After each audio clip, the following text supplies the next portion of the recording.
po mga kalingap, ito po at nakalipat na po kami dito sa kwarto. At talagang nakakapanibago guys, no? Kasi maganda na kasi dito ay, no? Maganda talaga. Nakakapanibago, no? Yung natutulog kami dito habang nakahiga ay talagang napatingin ako sa kwarto. Kumbaga hindi ako makapaniwala. Pero yung mga pangarap namin ay unti-unti po natupad ng dahil po sa inyo. Maraming salamat po kay Mami Inday Guapa, sa mga titas at sa mga family matubang, viewers, kalingap, supporters. Maraming salamat po sa inyong suporta guys. So ito po yung update ng pinapagawa po natin na CR. So hapon na po ngayon. Magandang hapon po sa lahat. At sisilipin natin yung ating CR, no? Yung pagka-tiles po. Ay grabe guys, oh. Talagang maliwanag na po, no? Yung tiles sa wuling po.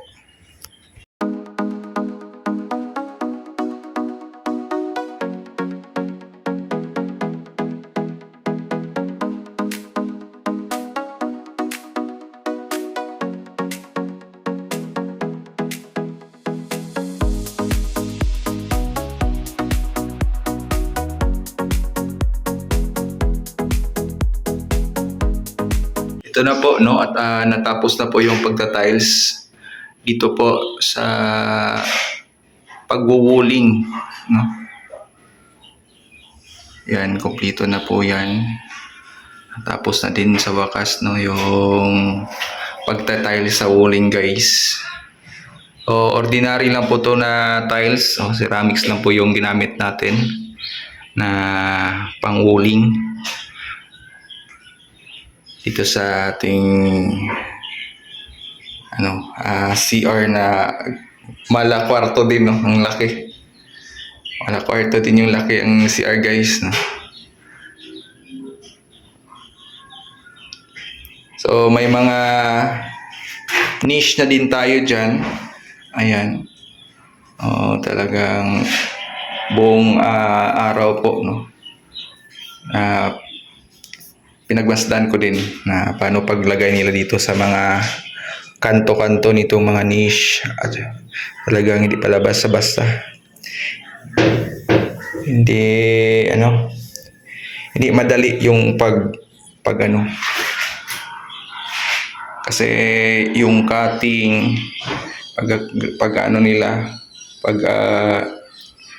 grinder, no, pagka-cutting sa mga tiles, no? Kasi mabusisi pala yung ng mga niche. So 3 pa naman yung niche natin dito. Talagang nahirapan din yung mga karpentero, pero ginawa po yung best. Ginawa po nila yung best nila na para paganda yung paggawa guys sa mga niche po natin dito. So ito po yung niche dito. Ayan po, no?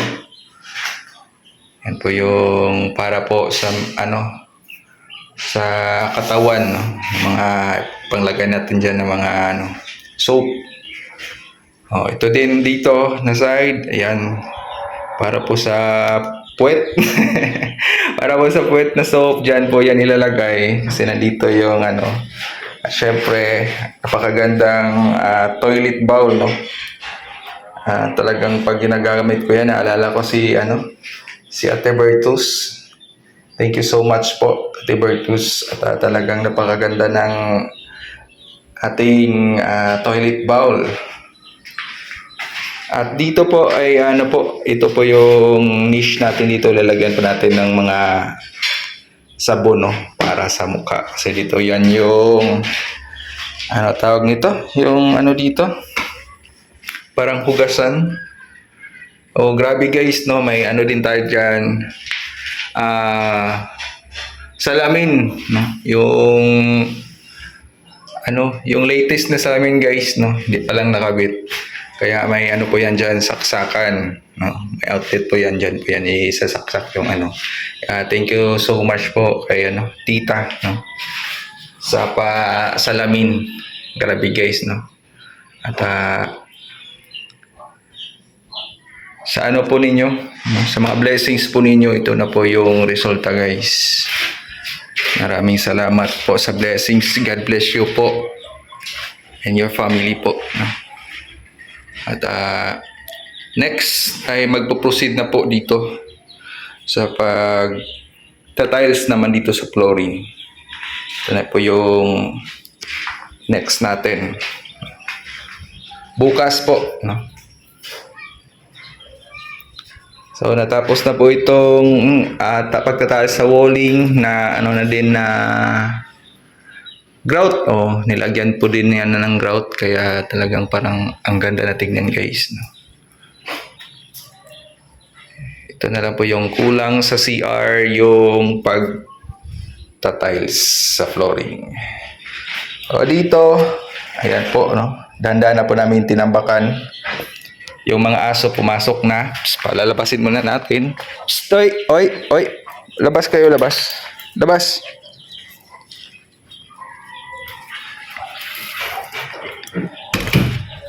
So, ayan po dito na unti-unti pa namin natambak pero kulang pa. Kulang pa po yung panambak natin. Hindi pa tayo nakapagsako. So, ito po ay may dumating na din na mga buhangin. Mga buhangin po para po pang flooring po. Pang pangmasa, no? Pangmasa para ma-flooringan po yung dito sa loob po ng bahay. So yung tatrabahuin po natin ito ngayon po ay ayan, patuloy po tayo na mag-iimbak po ng mga ang panambak kasi marami pa po ito kaya inabuti namin ni Rhea pagtapos po ng pagtrabaho ng mga pag-uwian na po ng mga karpintero, kaya kami na naman po magsasako, mag-iimbak at ilalagay po sa sako yung mga lupa para mapasok po namin dito para matatapos na po yung pagtatambak at makaproceed na po tayo sa pag-flooring. So ayan guys, thank you so much po sa inyong suporta at sa panonood po, no, sa mga upload videos po namin ni Rhea. And thank you po talaga. At syempre, tara na para hindi tayo maabutan po ng takip silim. Umpisa na po natin na umpisa na po namin yung paglalagay po ng mga panambak sa sako po.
Yun po at hanggang dito na lang po yung video po natin. So maraming salamat po sa inyong suporta at walang sawang panonood sa mga upload videos po natin, no. Hindi lang po sa amin kundi sa mga Kalinga partners po na nandito po, no, sa Dait. Maraming salamat po sa inyong suporta. So magkita-kita po tayo sa susunod nating pagkikita. Ayan. Ingat tayo palagi, no guys, no. Kahit saan man tayo naroroon. Shoutout po kay Ate Ethel. See you soon po. Maraming salamat po kay Ate Ethel, no, sa Palote. At God bless po Ate Ethel and to your family din. At syempre sa mga Kalinga viewers, supporters, ayan, kumusta po? At salamat sa pag-tune in at pag-subaybay po at pag-aabang dito po sa pinapagawa namin na Dream House, no. Kayo po ay parte na din po ng aming journey, no, sa aming buhay. So, yung mga titas, no, thank you so much po. God bless din po sa inyo sa inyong family. Thank you so much. And maraming salamat po sa pagmamahal at malasakit. So, ito na po guys, yung bahay natin, no. Unti-unti na po natapos, no, dahil sa tulong po ninyo. Yan, ito po ay talagang hindi namin in-expect, no. Pero ang pinaka masaya pala yung pakiramdam, yung hindi mo ini-expect. Talagang yung tuwa talaga namin, no. Lubos po kami nagpapasalamat sa inyong blessings, no. Hindi lang sa amin kundi sa mga anak namin, sa pamilya namin. Maraming salamat ng lubos sa inyong lahat guys. So hanggang dito lang po, ingat po tayo lagi. See you po mga Kalingap.